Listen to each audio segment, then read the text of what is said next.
Assalamu alaikum wa rahmatullahi ta'ala wa barakatuhu.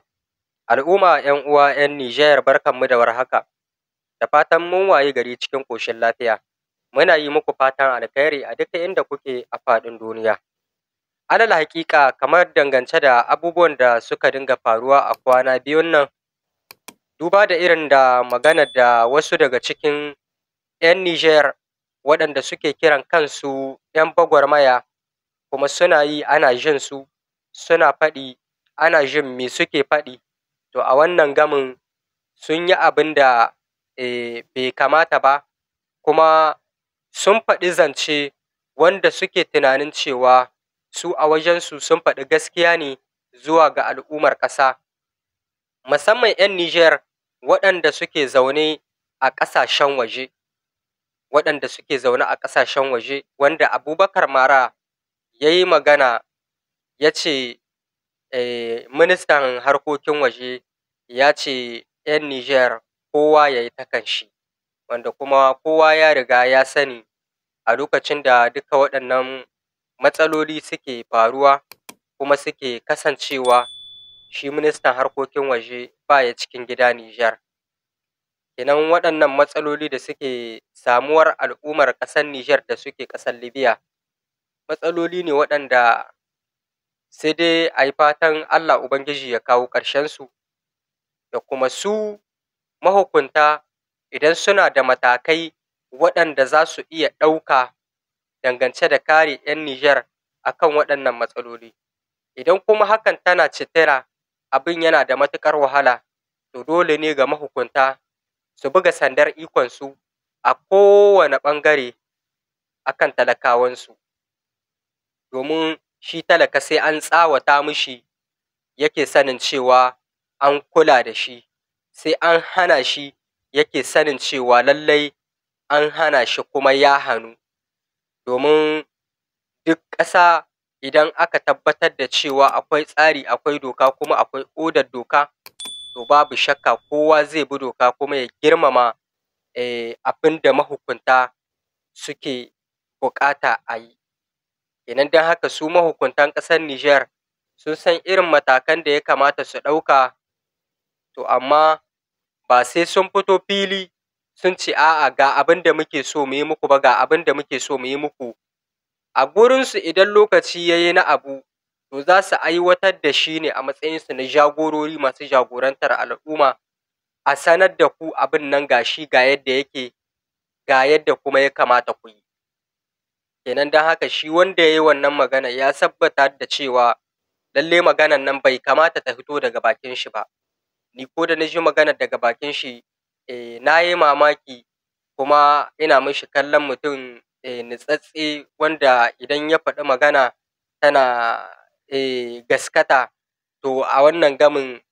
ya yi abin da sai a ce kiran shi da kuskure, wanda kuma bai kamata ba ire-irensu waɗanda suke hitowa suna yin magana a ce za su iya yin wata magana wadda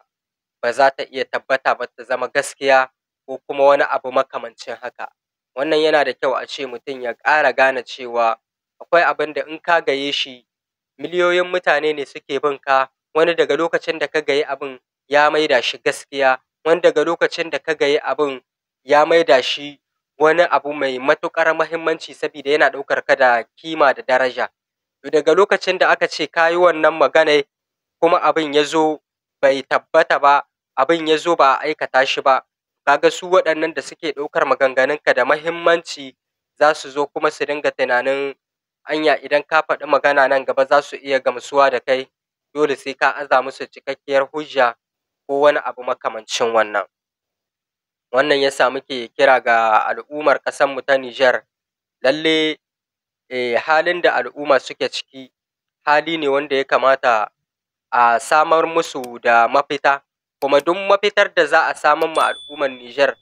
da suke zaune a ƙasashen Libya da Algeria da sauran wasu ƙasashe namu maƙwabta, hanya ce dogararriyar hanya wanda gwamnati tana iya ɗaukar matakai, al'ummar ƙasa masu hali masu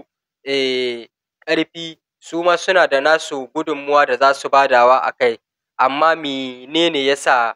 ake ganin babu wani abu, duk wani nauyi idan aka ɗauka sai a ɗora bisa kan gwamnati. Ita gwamnati uwar ƙasa ce kuma nauyi ya mata yawa. Dole ne kowane ɗan ƙasa yana da tashi gudunmuwa da zai badawa daga dukkan ɓangaren da yake tabbatar da cewa zai iya bada gudunmuwa. Misali idan harkokinmu waɗannan muna da faɗin ƙasa mai girma a cikin ƙasarmu ta Nijar, idan aka mai da hankali a kan fagen noma, matasa da yawa ne za su huto daga waɗannan ƙasashen su zo su samu abin yi a cikin gida. Duk da gwamnati ta riga ta fidda tsari a wannan fannin, amma ƙara yawan abin shi ne zai sa mutane su ma daina tunanin fita waje, sabida idan ma kun fita waje abin da kuke yi kin to ga shi a cikin gida, ku tsaya ku yi abinku, duk inda za ka je ka yi aikinka hankali kwance ba tare da wani ya tsangwame ka ba. Ire-iren waɗannan matakan suna nan da yawa, wasu ma suna da ilimi, wani wuri ne suke nema su samu inda za su dogara da kansu, to duka ire-iren waɗannan in suka samu wannan abin da za ka dogara da kanka, komin ƙanƙantar shi, kar ka rena shi, ka tsaya ka ba shi muhimmanci, ka ba shi gaba, kuma ka tabbatar da cewa abin nan da za ka yin shi ne domin kare wa kanka mutunci, domin ɗauke wa kanka dukkan wasu abubuwa wanda ba sai ka tsaya kana magana ka dogara da gwamnati ba, domin gwamnati tana iya nata ƙoƙari, gwamnati tana iya nata aiki. Kenan 'yan ƙasa kuma dole sai kun yi naku aiki ne,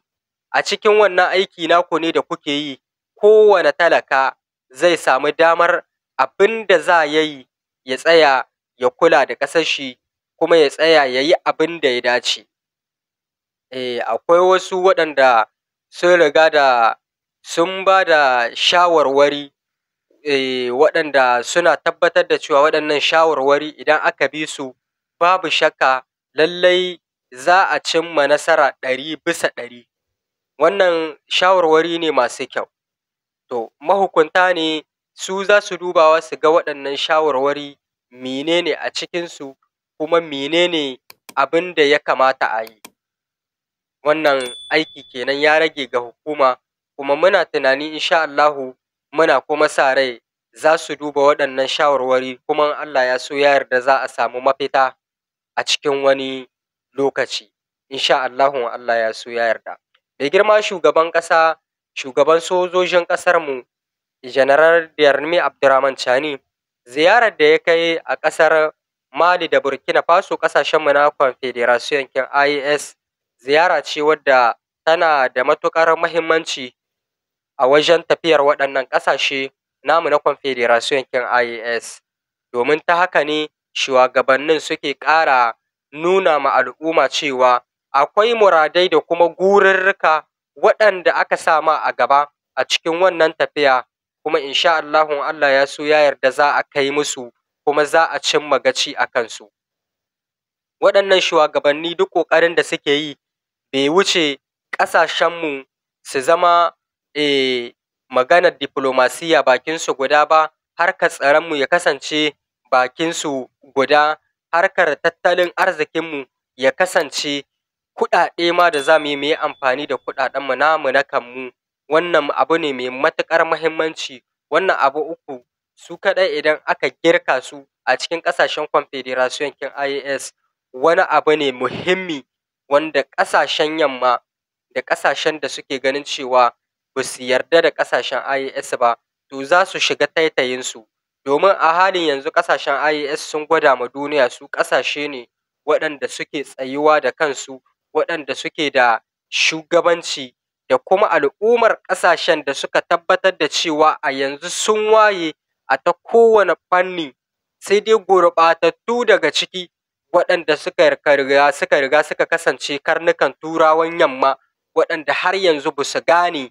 ko kuma sun gane suna takewa ne, su zuciyarsa ta riga ta mutu ne a wajen tafiya a ƙarƙashin mulkin mallaka na ƙasashen yamma. Don haka muna kira gare su da su tsaya su yi ma ƙasashensu aiki,